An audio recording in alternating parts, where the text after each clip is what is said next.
How are we doing, everybody? This is what we like to call off-season content. So today we have a tier list, and we're going to take a look at the rookies that came in last year and the free agents that came in last year, and we're going to throw them in a tier list. And you see, we have the S tier. That's just perfect, great, awesome. And then we have Ryan Neal. So without further ado, let's go ahead and get into this. Cody Mock. That's who we're starting with. Obviously, rookie, pretty early draft pick, and he got thrown in the fire right away.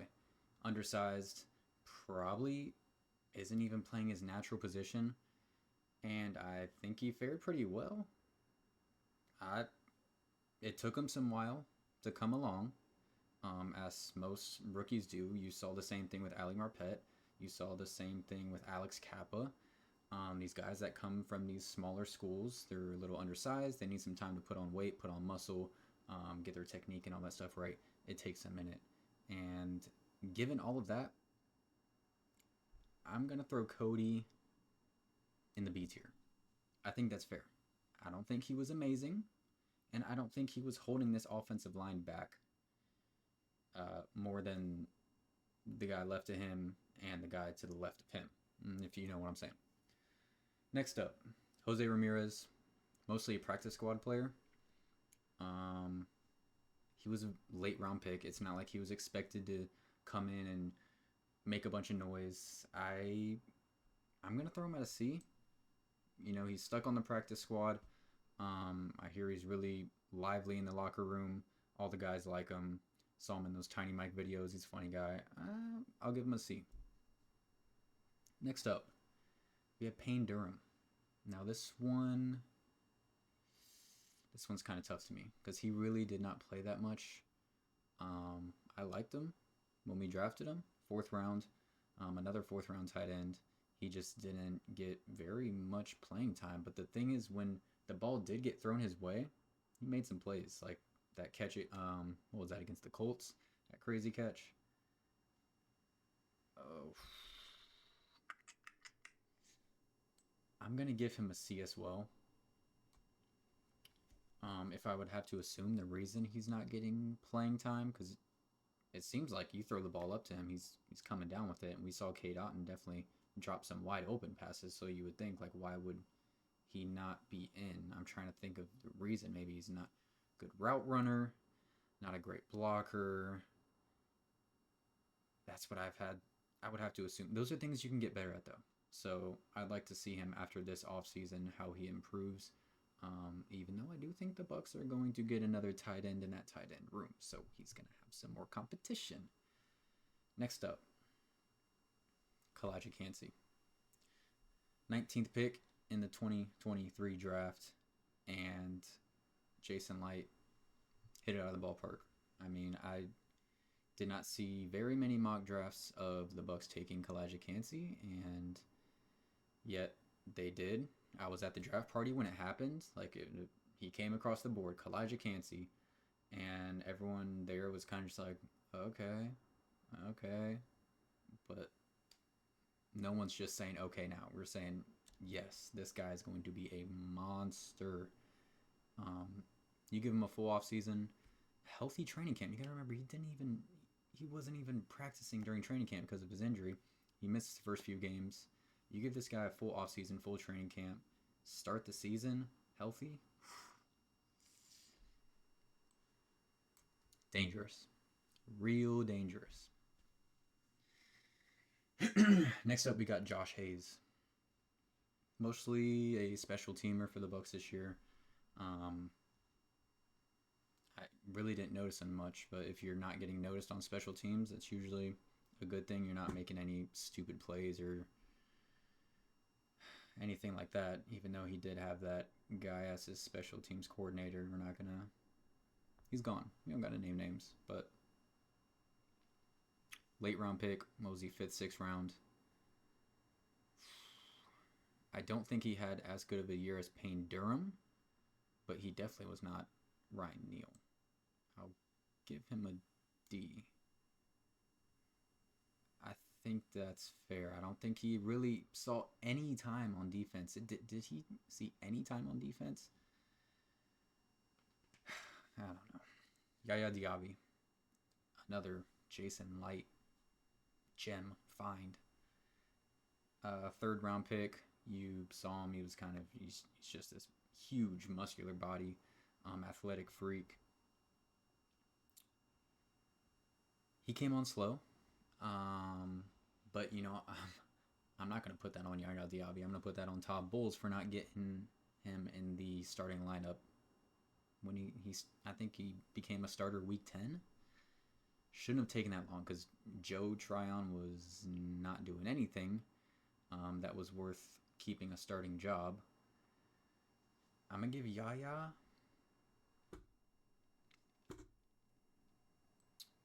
I'm going to give Yaya an A. I think there's still room to improve in Yaya's game. He did have a good amount of sacks, and a couple of those sacks were just the quarterback running out of bounds, and it went to him. But some improvement in his technique, pass rushing technique. He's already pretty good in the run game. You saw him stuff a lot of really good running backs just breaking through the line there, but improve that pass rushing technique a little bit with the athleticism and size he already has. Looking at a really bright future there. Up next, Servassier Dennis. Of course, 4th round pick, got drafted with Yaya Diaby. They both went to Pitt. Very different situations, though. One's the later round pick, is playing behind Levante David. So the only time he played was when Levante was hurt, and I'm not going to lie, I loved what I saw from him when Levante was hurt. It makes me feel a little bit better. Levante obviously is a free agent. Makes me feel a little bit better about the situation. Obviously, Levante, please, please, please, don't retire. I don't think he'll go to another team. Honestly, I think the Bucs' biggest competition is retirement. Like, he's 34. He's still playing at such a high level, and it's not being talked about enough. But that's how his entire career has gone. So, Servassier, given his situation and the 1 or 2 games that he had to play in, he played well. I'm going to give him a B. He seems smart. He's athletic. I keep bringing up this Colts game, but it was like 4th and 1. And they brought out all the big guys. Minshew, play action, throws it to Mo Alley Cox. And the only person that seemed to really read the play, and it wasn't even his guy, was Servassier Dennis. And he made the tackle, and that gave the Bucs a chance. What else can you ask for from a rookie? Trey Palmer. This is a tough one because Trey Palmer got a lot of playing time when we were looking at the rookies here. But this guy was a 6th round pick. And to do what he did as a 6th round pick, I gotta give him a B. You saw times where you're like, yeah, he's a rookie. Those drop passes, fumbles. But he made some big plays, and he could have made a lot more if there were a better connection between him and Baker earlier on in the season. Especially that Creamsicle Lions game, like there was some big opportunities for Trey Palmer to make some huge plays, but they were misses. But I liked what I saw from Trey Palmer. I don't know if he's a true wide receiver 3. You kind of would like another guy in that room. I would need to see him develop a little bit more, be a little bit more consistent before I would really give him that true wide receiver 3 status. So that's the rookies. Kalijah in S tier, Yaya in A. And then from there down, B tier, I like what we have. Because I think all 3 of those guys have good potential. They're going to continue to improve. C, I don't really know what I have there. And D, special teams guy. So now for the free agents. It's where it's a little fun. Not here. We got John Wolford. The guy's a monster. He's a beast. he's a freak of nature. Like if if he played, we probably would we probably would have went 13-4. Um, but Todd Bowles and company wanted to keep it fair against the rest of the NFL, so they let him sit there, even behind Kyle Trask. Like they really did not want to unleash that weapon. Dave Moore, he's another guy that just came on late in the season and just out of nowhere was making plays. I went to that Lambeau game in Green Bay, and that dude was flying down. I didn't even know who it was at first. I'm like, who? And I saw that number 19. I was like, wow. Okay, I see you, Dave Moore. Um, hmm. Hmm. I'll throw him in B. He made the most of his opportunities. When he did get the ball, he made plays. Like that Packers game, wild card round against the Eagles. When his name was called, he made the play. All you can do is respect that. I don't think he's gonna ever be this, beast on the Bucs. But if that's our wide receiver four, I'm wide receiver four, wide receiver five. I'm real happy with that. That's great depth. Next up, we have Matt Filer. And surprise, surprise, Ryan Neal's not the only one in the Ryan Neal category. Matt Filer, welcome to the Ryan Neal category. Comes in, and I feel like, correct me if I'm wrong, I feel like he came in and everyone just kind of named him the starting left guard, like Aaron Stinney wasn't a thing, or I feel like he came in and was like Matt Filer. That's he's the locked in left guard, and we got Wirfs, Filer, Hainsey, Mock, Gadecki. So he plays not very well, ends up getting hurt, and mind you, this period of time where he was playing, we could not run the ball. We are already not a good running team, but we could not run the ball. We really could not run the ball. And he gets hurt, and I think it was that Bills game where Stinney comes in, and you see a pretty big improvement, and Aaron Stinney's not anyone to write home about. Yeah. Next up, Chase Edmonds. Another guy, he got injured at one point in the year, but I love the change of pace between him and Rachaad White. Rachaad White, a little bit bigger, but they both can catch the ball. Rachaad, a little bit more patient. Chase Edmonds, more of a speed guy. He'll hit the hole. I do think we need another running back in that room. More of like a workhorse guy, I'd say. Like that running back out of Kentucky, Ray Davis, someone like that who's just hitting that hole. You know what I'm saying? That would be a big time addition. But as for Chase Edmonds, given his injury, given what he did at the end of the year, not great, not bad. I'm gonna give him a C. Oh, Bob Hainsey, Robert Hainsey. I kind of feel for him because the guy's not a center. He's just not. He's a left guard. And it's not his fault that Ali Marpet retired and Ryan Jensen had a career-ending injury. But he played center all of last year and didn't do a great job.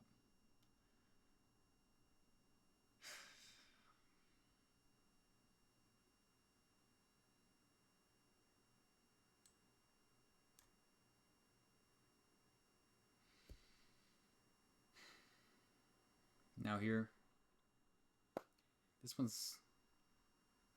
let me take you back to the offseason.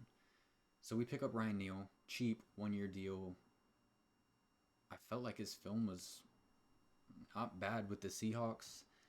I was kind of wondering how they just let him go for that little amount of money. I guess they knew what they were talking about. But oh my God, that was just, and to just finish his time with the Bucs off with that Lions game and that giant tight end who was running in slow motion and somehow made Ryan Neal miss. It was just like that's the perfect ending right there. And yeah, it just didn't it wasn't a fit. It didn't work out.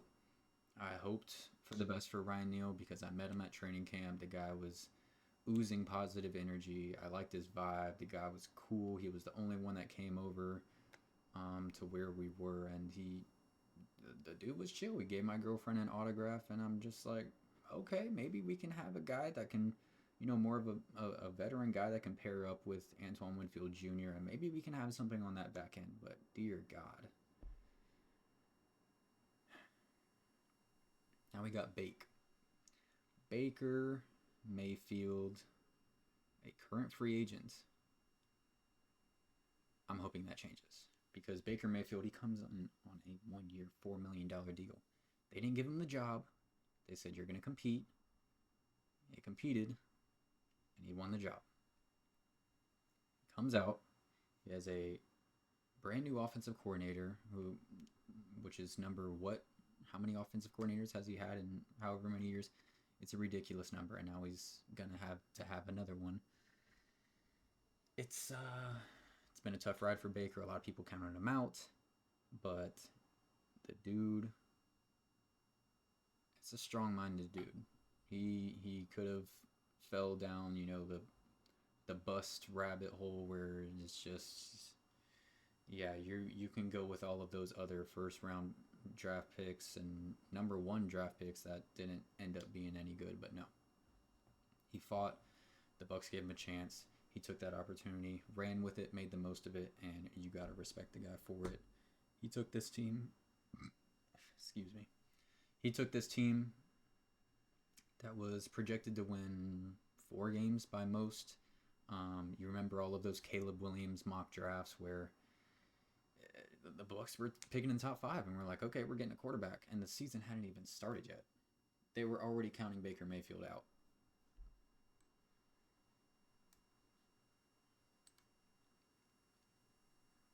I want to go S. I really want to go S. Just given the production to the contract. Because value matters. This is the NFL. Cap space kind of exists. You know what I'm saying? $4 million for a quarterback in today's game is insane. And for him to end up being a Pro Bowler, given he was an alternate, I don't care. $4 million for a Pro Bowl alternate quarterback. You want to look around the league at how much some of these guys are getting paid. Derek Carr. Yeah. I'm going to leave Matt S because Bake did his thing this year. He did his thing. I hope we can re-sign him. I think he's going to honestly have people trying to work with him. I mean, nobody wanted him last offseason, but now he's going to command around, who knows, maybe 30, 25. I've seen 25 from Bucs fans, but I've seen a lot higher from other sources. So who knows? He might take a team-friendly deal. But yeah, that's the tier list. It kind of well rounded out here a little bit. Kalijah and Baker at the S tier and Yaya at the A. I think that's pretty fair. But yeah, that's it. Thank you guys so much for watching. Just a fun little the off-season content. You gotta get creative, and that's what we're trying to do here. If you're new to the channel, please like, subscribe. I actually have a brand new setup. If you go to my previous videos, you don't gotta watch. I'm not gonna make you do that. But all of those videos down there, that was recorded on my iPhone, edited on my iPhone. That's the iPhone audio. And yeah, it's not like that anymore. Hopefully this is better quality. If you do end up going to any of my previous videos and kind of making comparisons, hopefully you can see the difference in the quality because I have an actual computer and this is an actual camera. And this is an actual microphone. But yeah, that's it for me. I'm going to be more consistent with this channel now that I have stuff to work with and I don't have to just sit here and try and do all the editing on my phone because that was terrible. But now, here we are. Thank you. Go Bucs.